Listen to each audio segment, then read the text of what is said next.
السلام عليكم ورحمة الله. اهلا بيكم حبايب قلبي في قناة لقمة هنية. انا ام محمد. انا النهاردة هشارككم فيديو جايز يكون مش مفيد لاي حد، بس انا حاسة انه مفيد وحلو. يعني انا رحت السوق امبارح، لقيت راجل كبارة كده قاعد بيبيع حاجات ب10 جنيه.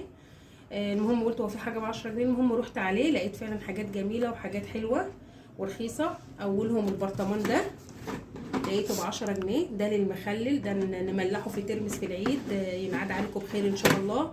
نحطه فيه كحك، نحطه فيه دقيق، استخداماته كتير. انا جبت له واحد. ولقيت الكوز ده للصوبيا للخروب ب10 جنيه برضو، هجيب منه كمان واحد برضو هينفعني في رمضان. لقيت الميني باسكت ده برضو يتحط في اوضه النوم في الصالون لاستخداماتنا الشخصيه، برضو حلو. لقيت حبايب قلبي العلبه دي ب5 جنيه لسندوتشات لاولادنا للمدرسه، لحاجه اكل زياده نحطوه فيها في الثلاجه، استخداماتها برضو حلوه. لقيت دي ب5 جنيه برضو، الاتنين ب10.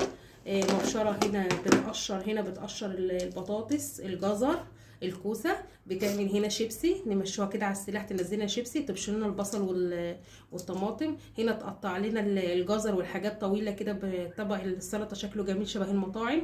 هنا السلاح ده بيقطع اللفت كده، يطلع فيه تعريجات شكل المخلل الجميل، استخداماتها حلوه. لقيت الصينيه دي ب10 جنيه برضو، صينيه تقديم. بصوا عظمها ناشف محمله، اللي تنفع للتقديم لاي حاجه، برضو شكلها جميل ب10 جنيه. لقيت عنده الستاند ده للكوبايات، ركنيه كده بتتحط على الرخامه، كوبايات فوق وتحت، استخداماتها حلوه. لقيته ب10 جنيه برضو، شكله جميل، جبته. لقيت عنده المكانس دي، المكنسه الناعمه دي ب10 جنيه من غير ايد. ولقيت المكنسه اللي هي السلك دي اللي منضفه بس السجاد، لما يبقى فيه خيط وفي حاجات على السجاد بتشيلها، جميله برضو. جبت الاتنين دول ب20، الواحده ب10. لقيت عنده ال3 معالق دول، خدوا بالكم يا جماعه، دول مش سيليكون، دول بلاستيك. لقيتهم ال3 مع بعض ب10 جنيه، جبتهم للاستخدام وانا بغرف وانا بعمل، بس ما بنستخدمهمش يعني، نقلبهم على النار عشان دول بلاستيك. دي نشيلوا بيها البشاميل، نشيلوا بيها التورته، الجاتو، اي حاجه تنفعنا يعني. لقيتهم برضو ب10 جنيه، استخداماتنا ما بيجرحوش حل الاتفال، ما تقلقوش جمال. لقيت ال3 كوبايات دول مع الطفايه دول ب10 جنيه، جبتهم لاولادي، ما الازاز بيتكسر على طول فجبتهم. وجبت الطفايه دي الاتنين دول ب10 جنيه. جبت الصينيه دي نفطر عليها ولادي برضو الصبح، تنفع لواحد بس كده، لتسالي لفطار الصبح لفرد يعني، او فردين ولادي يفطروا عليها، برضو جميله. جبتها ب10 جنيه.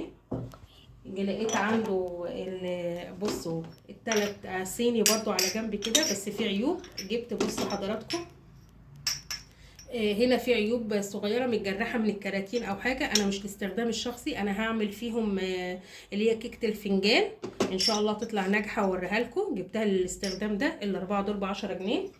لقيت عنده برضو شيء يشبه الصيني زي الميلامين الناشف، هو في عيوب طبعا زي ما انتم شايفين كده، في عيوب، بس ده لاستخدامي انا الشخصي، مش هيقول لا. وجميل، جبت الاتنين ب10 جنيه. جبت ده بالذات لو عملت كيكه مثلا عايزه اقسمها نصين مبقاش عارفه اطلعها على ايه، ما عنديش الاستند اللي بتحط عليه، فاخر الامور الوسط يعني. جبت دي نطلع عليه الكيكه من هنا واقسمها واحشيها كريم شانتيه، ان شاء الله اعملها معاكم وتعجبكم. وجبت برضو الطبق ده برضو ينفعني في اي حاجه، لقيته حلو ورخيص. الاستخدام كل المشتريات دي ب10 جنيه. اللي حابب يعرف المكان، الراجل ده المحترم فاتح في كذا حته، اللي ساكن في نفس المكان بتاعي يقول لي وانا اقول له المكان فين. وان شاء الله تكونوا استفدتوا، وان شاء الله استودعكم الله، واشوفكم في فيديو جديد.